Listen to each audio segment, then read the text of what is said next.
Okay. All right. We are all set. Okay. Hello, everyone. Welcome to another Tango Movement Lab, our online practice sessions that happen every once a month. I am Chris Assis, the founder and teacher of Bow Dance Constructing Dance, and this evening for Toronto and not sure where you guys are in the world, but today we will be adding on to our work from last month, where basically we were discussing and building our practice. Um, so if you see me stopping like I did now, just some items to have in mind. If you see me stopping, please keep going. I'll probably be monitoring some comment or letting someone in on Zoom, which is on the other side on another screen. That's one thing. If you have any comments or thoughts, please type them in the chat, either on the YouTube chat or the Zoom chat. I will try to catch them if I can as we are progressing. So these after these items, let's get right into it. So where how we worked on last month is I trying to first identify how do we start a practice. And this I'm gonna say something that you've probably all experienced, so it shouldn't be a surprise. You go to a practice, you're that it doesn't matter if it's online or if it's in a studio, actually, because you go there and the person who runs the practice, they have a theme, they have something to share with you, something to put forward that you can try and ask them questions. So oftentimes that theme does not quite match exactly what you're maybe focusing on at that time, or what you feel that you need on that day. So it makes it a little bit difficult. And the way that we usually solve this is we book private sessions, and those can be catered to our needs specifically. Now, how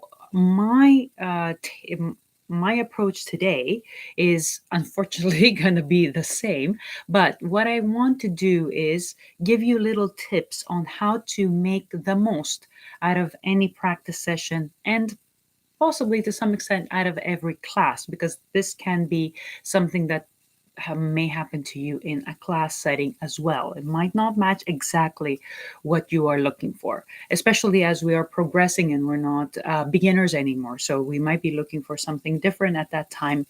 Um, so not 100% satisfied with what is presented to us. So let's start with a little dance, because I don't want to bore you with all the with too much talking at the very beginning. Let's start with a little dance. And actually, we're going to be doing two prep dances compared to one, but there's going to be a little bit of a chat and redirection in between. Let me just adjust this because I can see that. Oops. Okay, there we go. So, music.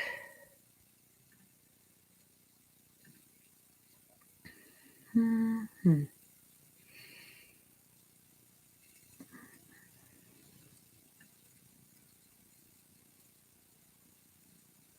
we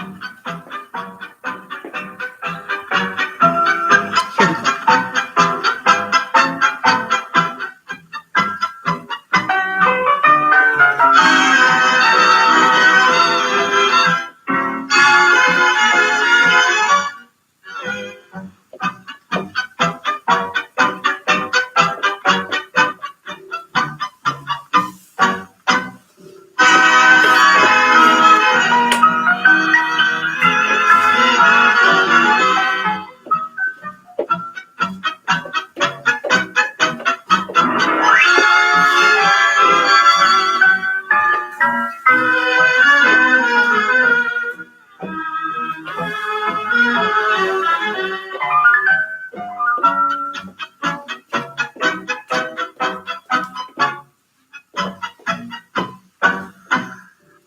Déjame mentir que volverás con el ayer de nuestro sueño. Déjame esperarte nada más, ya que comprendo que esperar es un pedazo de recuerdo. Sé que este dolor es el dolor de comprender que no puede ser esa esperanza que llora. Déjame llorar, siempre llorar, y recordarte y esperar y comprender que no venderás. ¿Qué te importa que te llore? ¿Qué te importa que me mienta?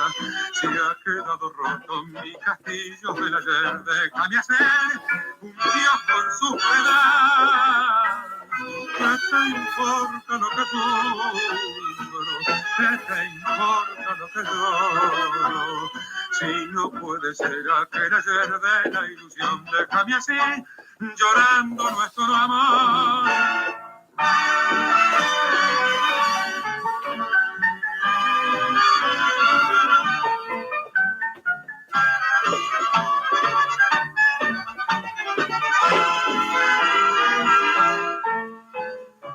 ¿Qué te importa lo que sufro? ¿Qué te importa lo que lloro? Si no puede ser aquel ayer de la ilusión, déjame así, llorando nuestro amor.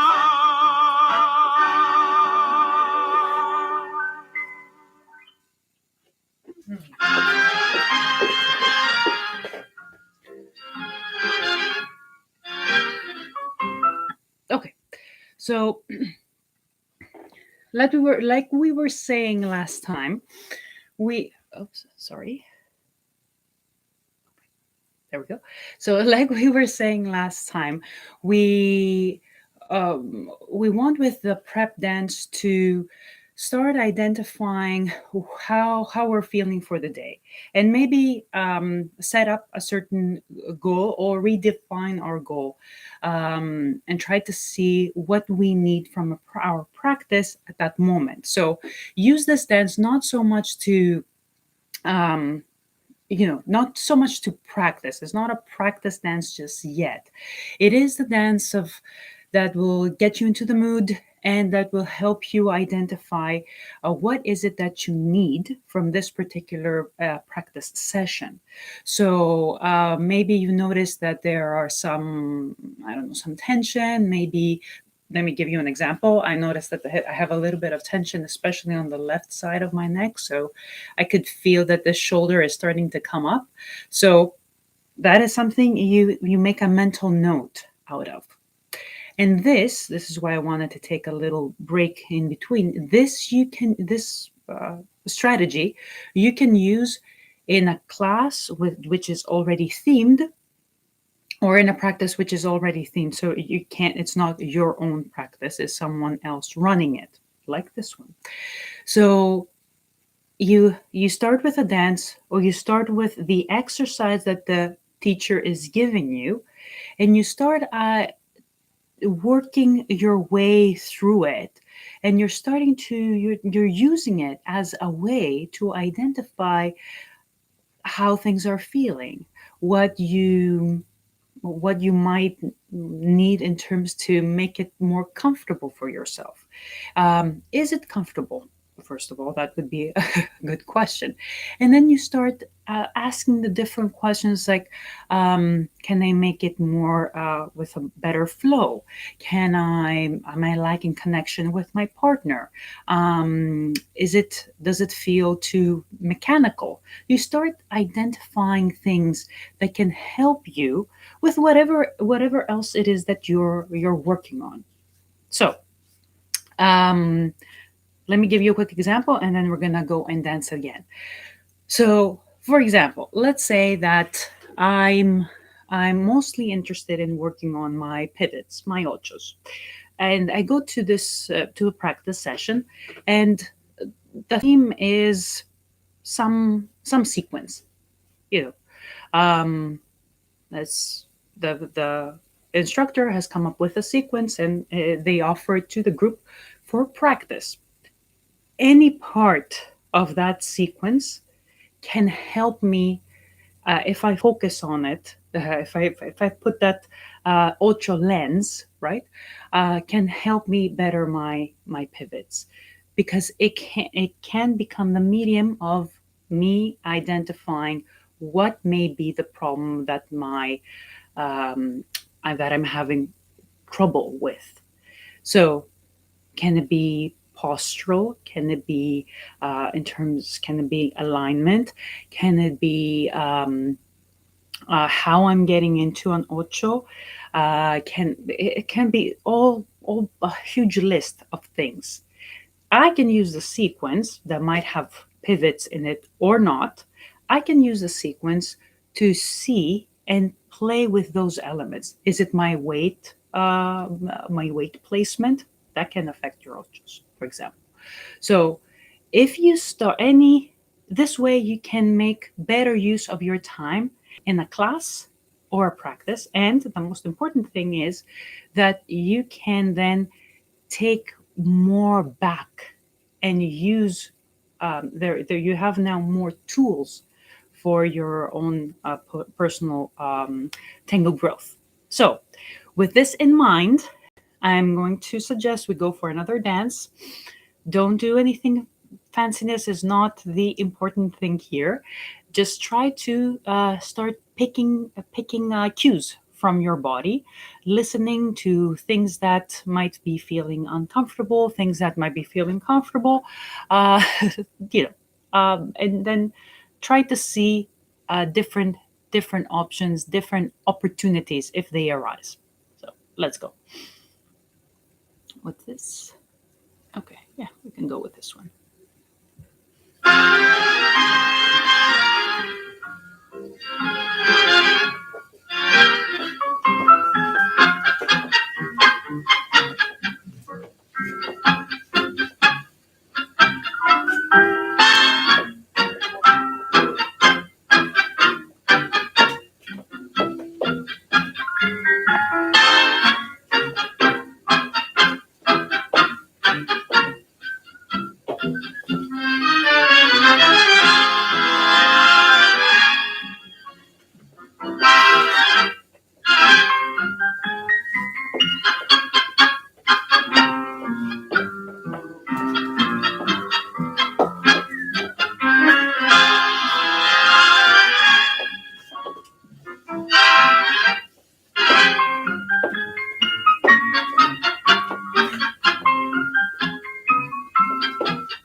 Okay. All right.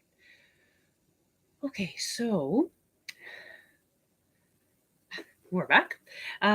So I'm going to suggest a theme to you, and hopefully you will use the little tip that I just suggested in order to bring this to something and gain from this as much as you can, but mostly to show you a path. So imagine this practice session as an example of a practice session that you could be building on your own.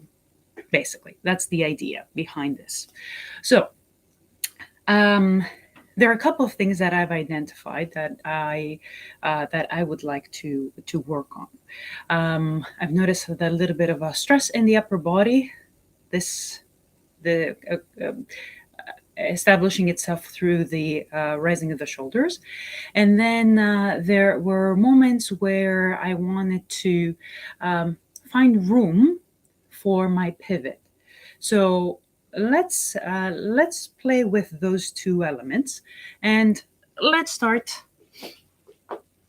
with a little exercise. So this exercise is going to be very simple, but very helpful, and I think I've used it in many of our practices before.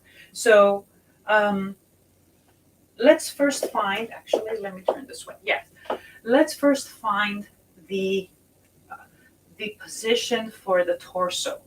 And I want you to focus on the center, almost the center of your spine. So somewhere between, somewhere around the end of your thorax, where you feel that the curve, the thoracic spine, which is the upper part, changes to lumbar, which is the lower part.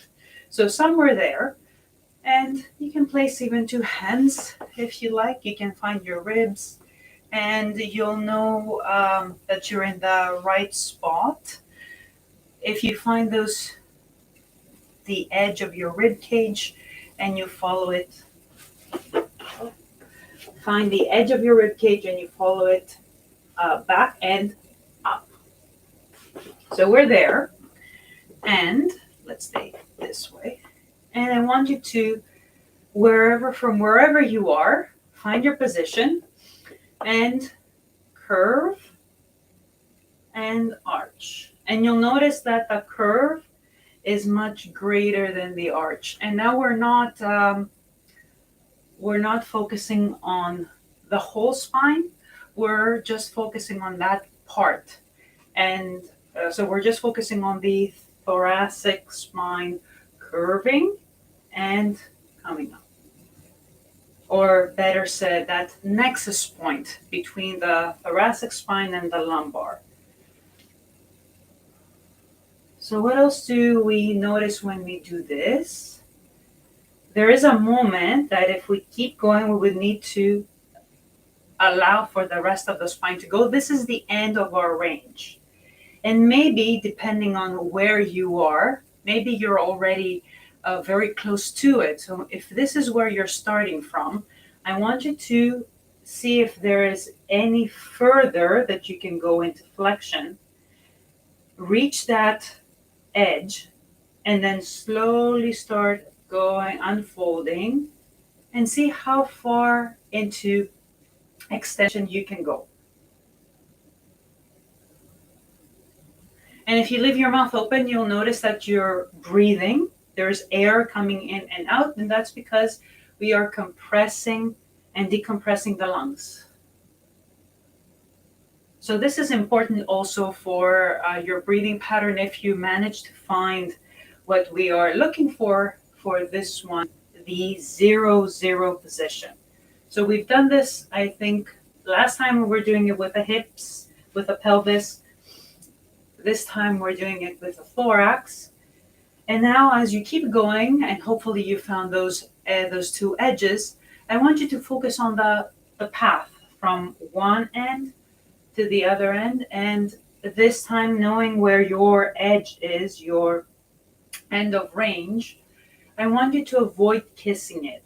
So acknowledging that you're reaching that limit, try to stay away from that. but we realize the path, that there is a path that we follow from flexion to extension. And you'll notice that, of course, the shoulders are moving along with it, right? And there is action happening in the arm. So your arm, it's quite difficult to do if your arms are like dead. So there is tone.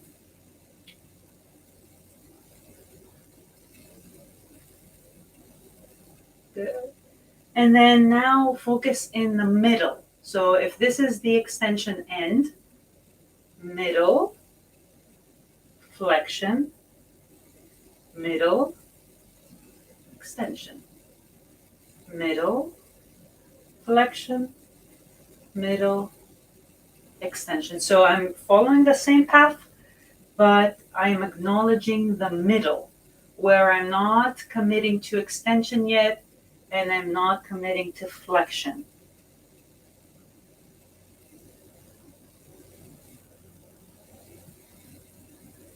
And if as you were going through, you felt that, oh, there were readjustments happening in the lower body, that's great. Because the truth is, everything is connected. So if you were, for example, if you have the tendency to sit like this will be very difficult to do. So things will, just exaggerating so you can see, so things will start falling into place, hopefully, as you're doing this exercise, looking for flexion and extension, even though we're focusing on that nexus point. So again, center, and you'll notice, try to stay for a few seconds here, noticing the quality of this position, and flexion, and center, and extension. Let's do two more. Center, extend, center, flex, center, extend, and center and hold. And you'll notice that here, you're not committing forward and you're not committing back. So you're not in flexion or extension. You're relaxed. It has a comfortable breathing. You have a comfortable breathing flow, so you don't feel like you're holding your breath. And the shoulders are relaxed, which is what started this exploration.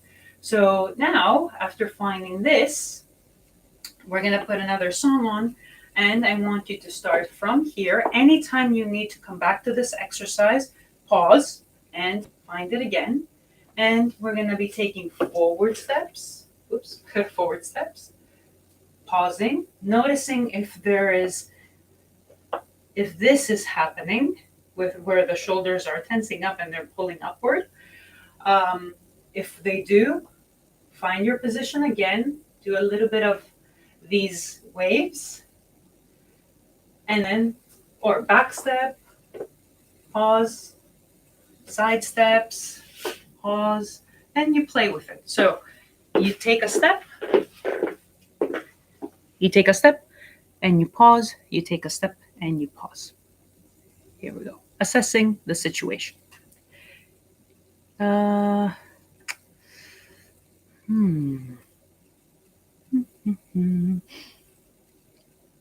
me see something.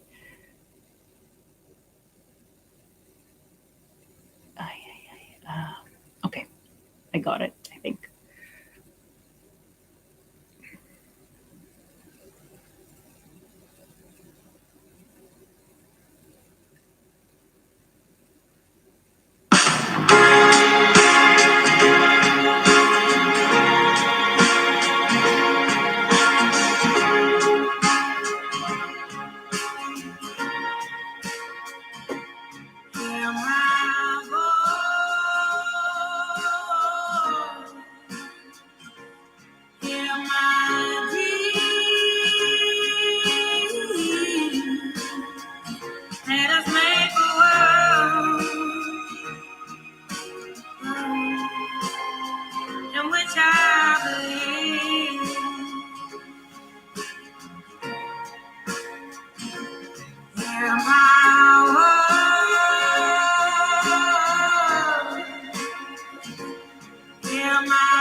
Hear my voice.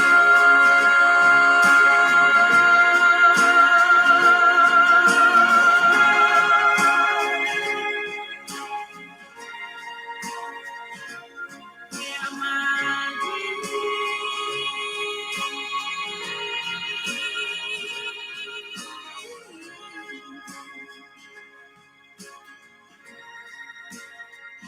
let us make a world in which we believe,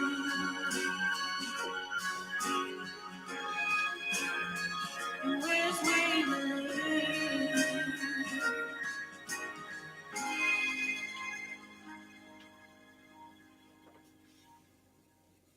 Hear my word, hear my tongue,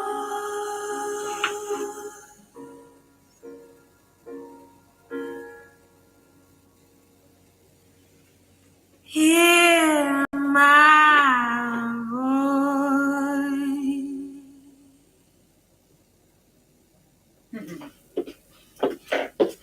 Okay.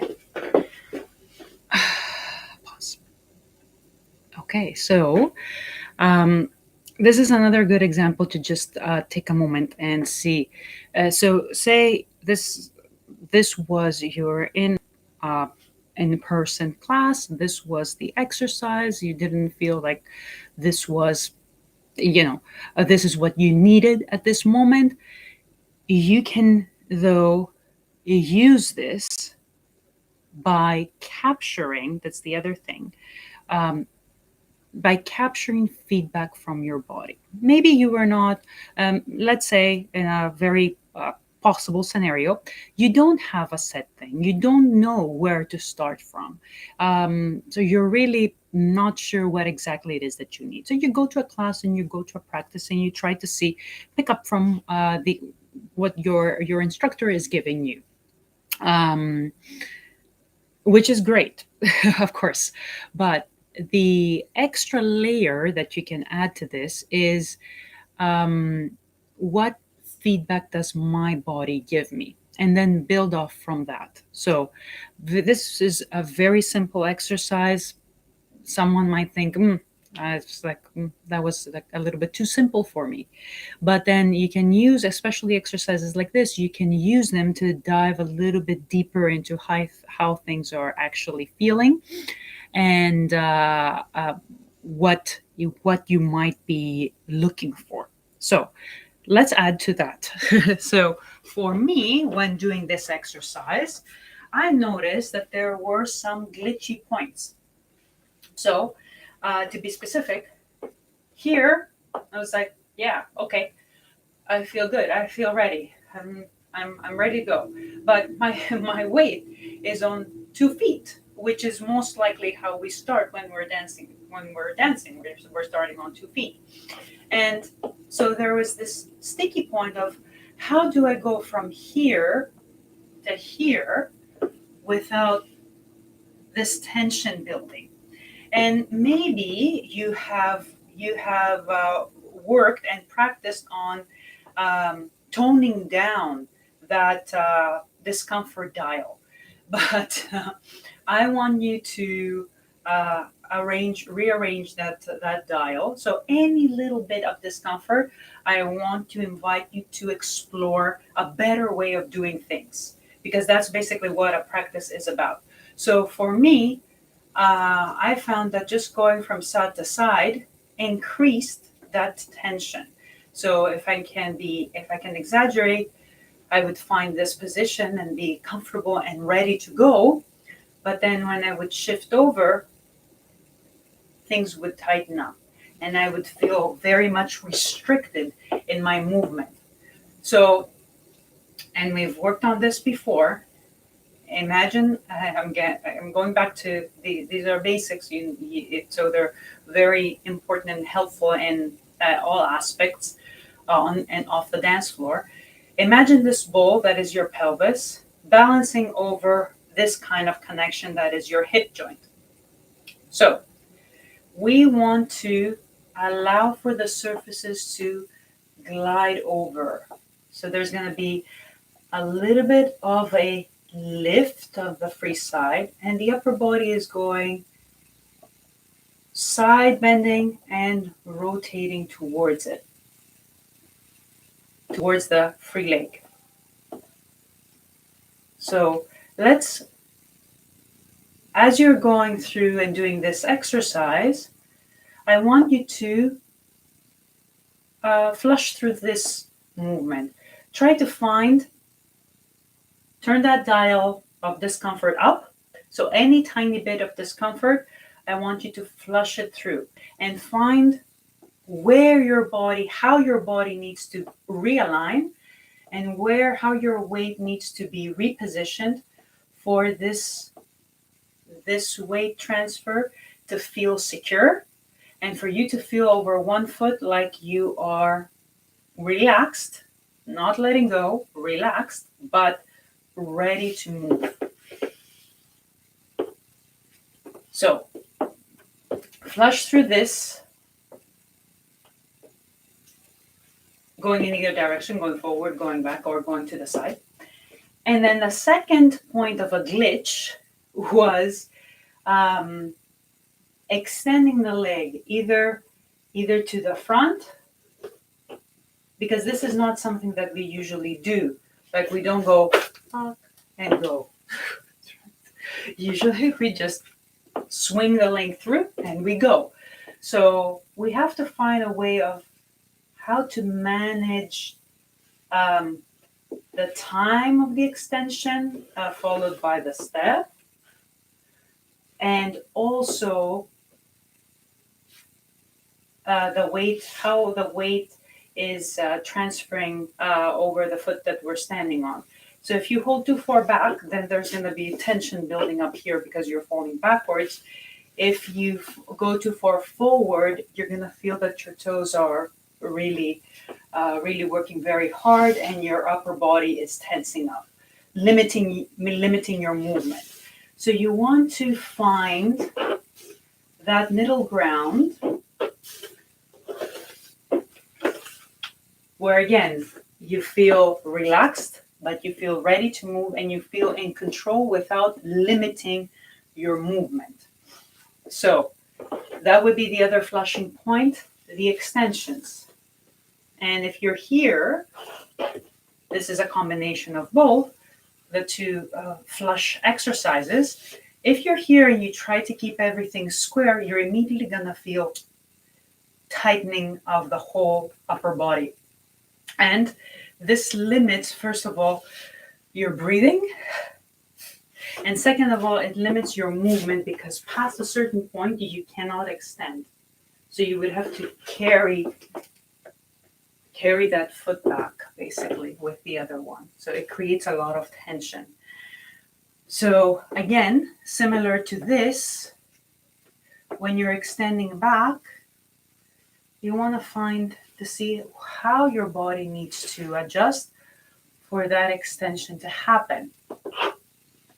With no exaggerations, because again, the exaggeration can bring the opposite results.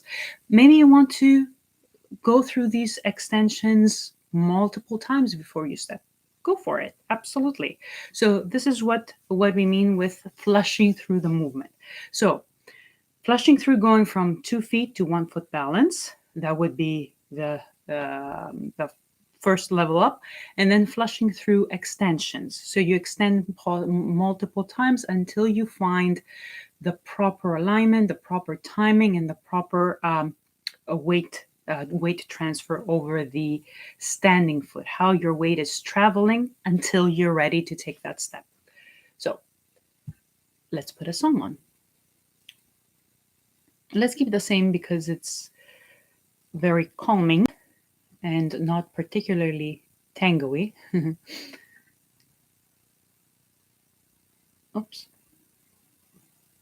Pasa el mundo y el vecino pasa.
through these eyes.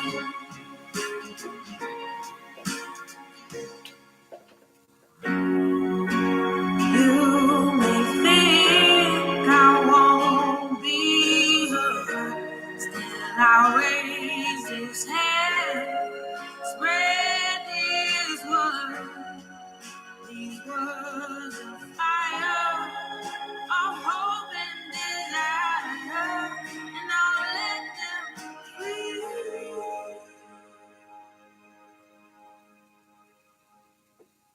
Hear my voice.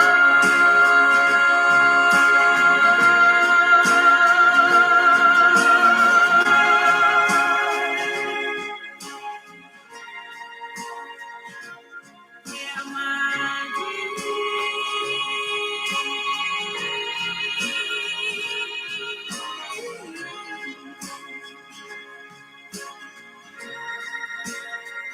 let us make a world in which we believe,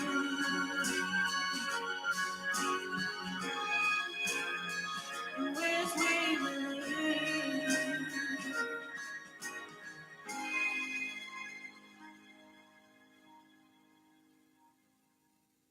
Hear my words,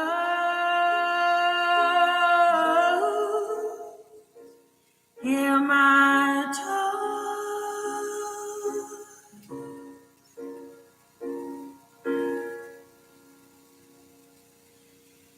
hear my voice.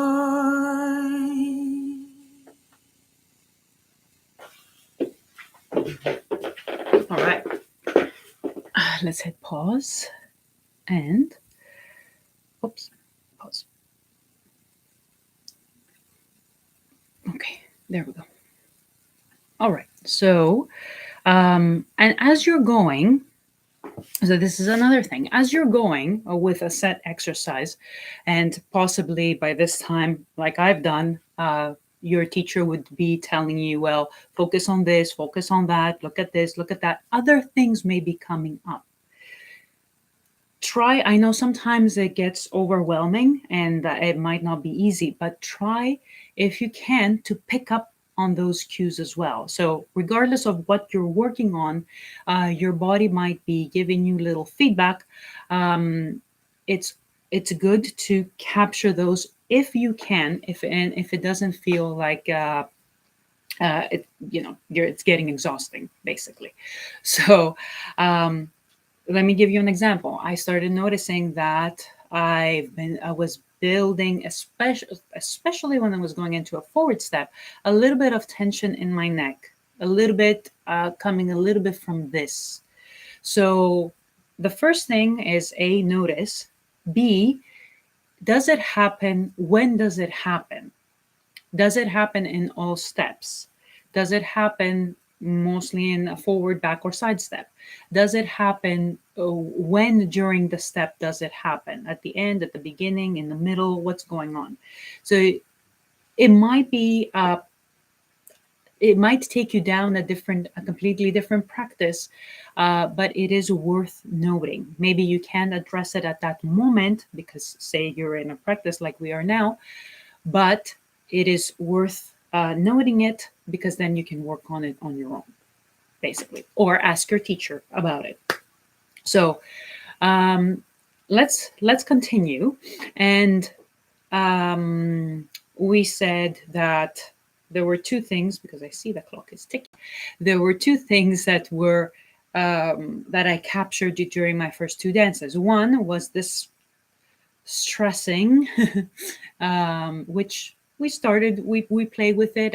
Hopefully by this time we have quite a few tools to readjust once we feel that it's coming up. And something that is very much related to this, space, and especially when we're going into a pivot. So let's see an exercise that relates very much to what we were just working on. And this is also to prove the point that somehow everything is related. So everything is connected in some way. even things that seem unrelated, there is a common thread. So we were working on this in making this shift from 2 feet to 1 foot smooth, and for making this position comfortable. And by comfortable, we mean we are relaxed, we're not holding unnecessary tension, our breathing is flowing, and we are ready, we're ready to move. So we're not letting go, but we're not tightening up. We are relaxed but ready to move, and we're not yet committing to any direction. So if I turn in this way, you can see that I'm not committing to going forward or to going back, meaning, right? So we've worked with this position, and we noticed that we have a little bit of a lift in the free hip. I'm exaggerating so you can see it through the video. A little bit of a lift that comes just from the structure of our body. You can look up any human skeleton on Google and you'll see exactly what I mean. We are all curves. So we need to, for a more efficient movement, we need to allow these curves to glide instead of conflicting with one another. So we have a little bit of a lift, and that shows as a side reach. And also we have the side reach is always combined with a little bit of a rotation of the upper body. So I know that you might have heard this before. Your upper body rotates, and you try to find the right position for it. Now, allow for this to, how much of rotation, allow for it to come from have the side reach come in first, identify the side reach, and then you'll notice that you need that extra teeny bit of rotation for this to be comfortable. So from here, and you'll notice that the hips are also slightly open, so they're not square or in the opposite direction. So we're a little bit in this position, sort of exaggerating. Now, so from here we flush through it, and you can continue with this idea of flushing through in the next song. But I want you to add something. I want you to add a lapis. So now this actually has the forward, the side, and the back. So let's do it together. 4 flushes. Flush, flush, flush, hold, and forward, side, back. And again, like you're looking to see how the body rearranges itself, lapis, side, back, and together. We're going to add to it. Change, change, hold, and we're doing the same leg. Forward, side, back, and feel that the upper body is breathing through this movement. And lapis. Good. And flush through, flush through, flush through. Now you can be picking up all different other cues: neck, hip joint, stuff, knees, ankles, anything. Breathing. Back. And lapis. And in the lapis, we pass from all these 3 points. Let's change. Let's do one more and then change sides. And hold, and forward, and side, and back, and now around. And good. We're going to do only 3 shifts. back, and hold so we can change side. And we go forward, side, back, and lapis. And flush through. And now don't forget, don't go back to, this is your moment. See how you go from 2 feet to 1 foot, right? And hold and go. Find your position first. You don't need to match my timing. Go forward and side and back and lapis. Good. Flush through, flush through, flush through, and hold. Find your position. Sometimes one side is working better than the other one. Forward, side, back, and hold. Good. And flush through, flush through, flush through, and hold. Forward, side, back, and lapis. And this is the last time for this side. Go side, change, change, change, and hold. Find your position. Forward, side, back, and lapis. Good. And together. Now, what we're going to do, add one extra thing. Hold your position on the other side. Go lapis. This time, don't stay back. Cross. Pivot. And come back.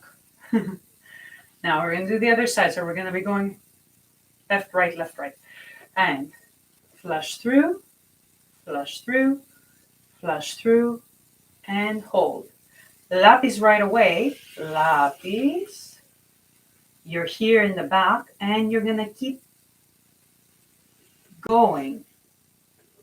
And uncross, pivot. Back, flush through, and hold. Go. Around. So you notice there's tightness. So most of the times this is what we do. And this is usually the position. I'm just going to go into a follower's position. And things start getting uncomfortable. So from here, just like we were doing with all the other projections and collections, try to let the surfaces glide and see where your body needs to go. And change. Good. Good. I think I did extra. It doesn't matter. Here we go. So if you were on your left, you're going to be on your right, and vice versa. Lapis. You're here.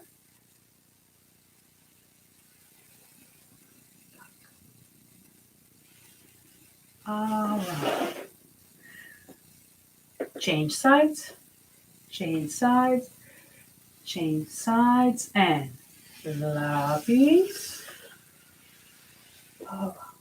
And you're going to notice maybe this side for me is no good for some reason. So you're going to flush it through there. Small adjustments can make a big difference. Let me just adjust so you can see me better. So change, change, change, settle, lapis, and rotate. So this is what we're going to do. I'm going to put the music on. You have multiple options. You can do the exercises just like we did before, 3 points, lapis, or lapis, cross back, pivot, shift, shift. And actually, let's do it this way. Then I'm going to add on. So let's do it this way. It's better this way. Here we go. We have a little bit of time.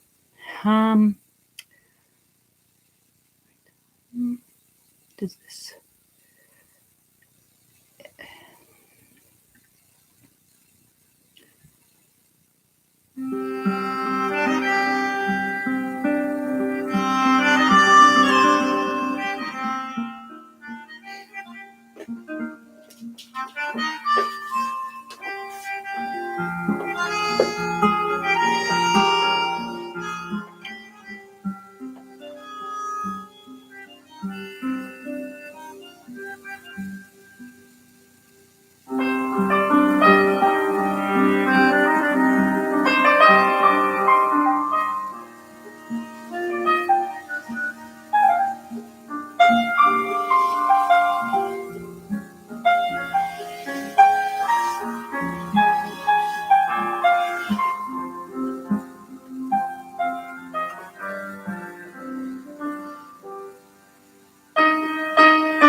Okay.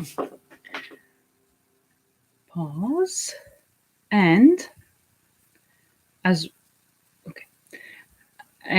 we get into the closing of our today's session, let's see how this can be incorporated into moving ochos. So basically,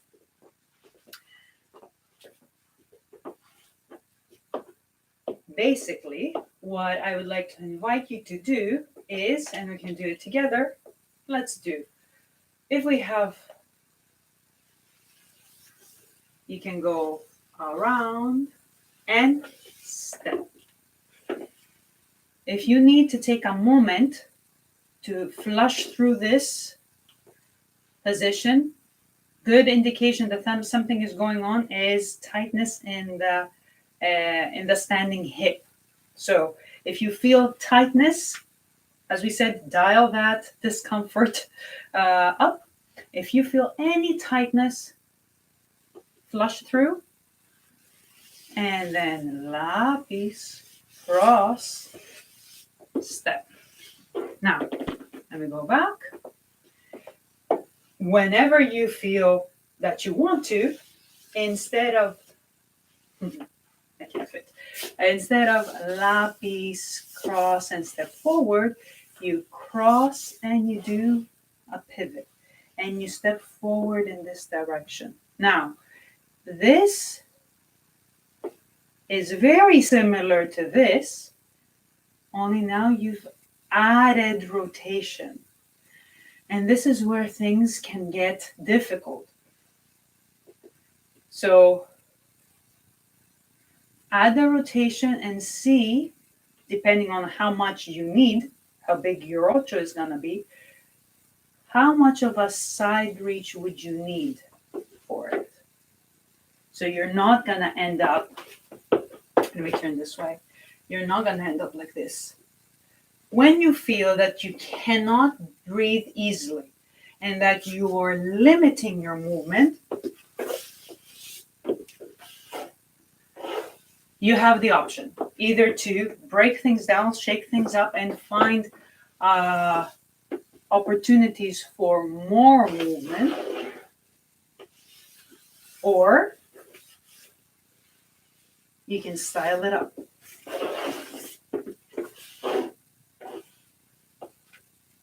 So we're going to put the music on.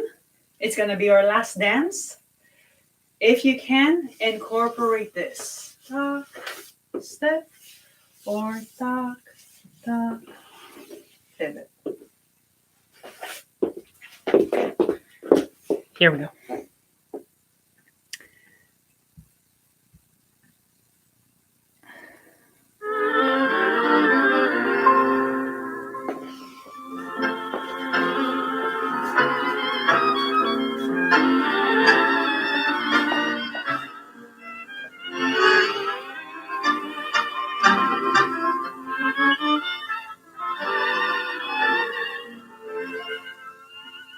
Fui como una lluvia de cenizas y fatigas en las horas resignadas de tu vida. Gota de vinagre derramada, fatalmente derramada sobre todas tus heridas. Fuiste por mi culpa golondrina entre la nieve, rosa marchitada por la nube que nos llueve. Fuimos la esperanza que no llega, que no alcanza, que no puede vislumbrar la tarde mansa. Fuimos el viajero que no implora, que no reza, que no llora, que se echó a morir. No comprendes que te estás matando, no comprendes que te estoy llamando. No me beses que te estoy llorando y quisiera llorarte más.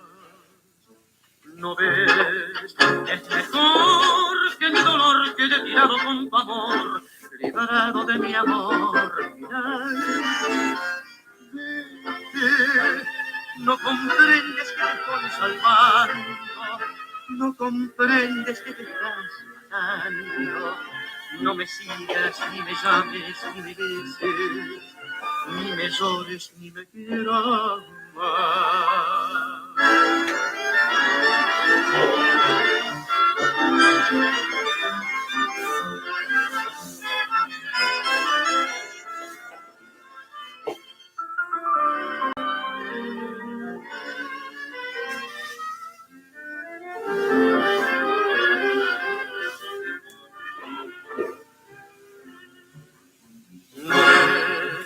Es mejor que mi dolor quede tirado con tu amor, liberado de mi amor.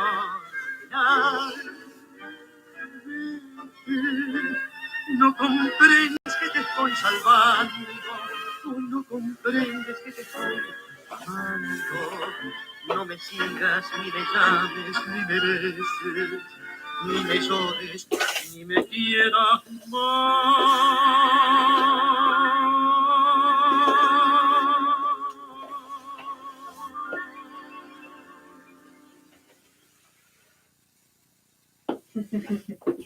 Pasa el bondi el vecino, pasa los días por la ciudad. Well, so to summarize, whenever you are in a class or a led practice, such as this one, in person or online, in person is a little bit easier. You put your hand up if you have a question. You know, this is not how this medium works. But regardless, if this, you can always make much more out of it if you tune into grabbing feedback from your body. And I acknowledge that this can be a little bit overwhelming if you're hearing something the teacher is saying, trying to absorb it, trying to make that part of your movement, and at the same time listening to any feedback that you're getting from your body. But in order to use any of the tools that you're getting from a class and transfer them to your own practice, aiming to build a practice that is unique to you, the only way to do it is to capture feedback and cues that you're getting from your body. my number one suggestion to all tango dancers, because especially you that have been working on this for a very long time, is to dial up the discomfort. Because oftentimes we, more than often actually, we we are trained to ignore any discomfort. So it's only until our lower back is killing us that you're like, oops, I did something wrong. So when you're practicing, when you're in a practice, and possibly even when, I would say, when you're in a class, dial up the discomfort. Even a tiny bit of tension, your body is trying to tell you that you're doing something in an inefficient way there, and that means there is a better way to do this. So that is your opportunity to actually try to find the better way and um, make that practice, even if it's led by someone else, unique to you. So um, yes. So first tip: dial up the discomfort. Um, your discomfort radar. There we go. So you don't ignore any signals. And then try to pick up cues like we did when we were setting up this practice. Are you building tension? When is that happening? Is this common in other types of movements that you're doing during your dance? Yes or no? Is this a common theme? Is it something that shows up at the beginning of your class or practice and then trickles away, which would potentially mean that you need a little bit more prepping time? All of these things can really transform the experience that you have in a class or in a practice, and give you the necessary tools to start building your practice. So, for example, say a month goes by and you're back online and you're finding Baotans on YouTube. We have so many videos there. Which one do you start with? So, have a prep dance before you go on YouTube. You've decided, okay, I have a few minutes extra. Let me do this for, this is my me time. Have your prep dance first. Pick up those cues, one dance, two dances, however many you need. Pick up those cues. And then, according to how you're feeling that day, choose the video, choose the exercise. Don't do it the other way around, where you look through the video, look, this looks interesting, let me try that. And then you try to figure how that fits with what you need. Find what you need on that day, and then look for the video. So stay tuned for next month's practice. Send me your comments or thoughts or questions at krissa.assis, like you see it written on there on social media. krissa.assis@baotans.com. I would love to read what you are working on, what you're having trouble with, any light bulb moments. And of course, join the Baotans community, so you can get tips and drills and thoughts from me. And check out It Takes You to Tango. We have a range of exercises and a range of tips, from building your practice to being to social skills and milonga management. So check it out, and I'll see you very soon. Bye-bye. Recording stopped.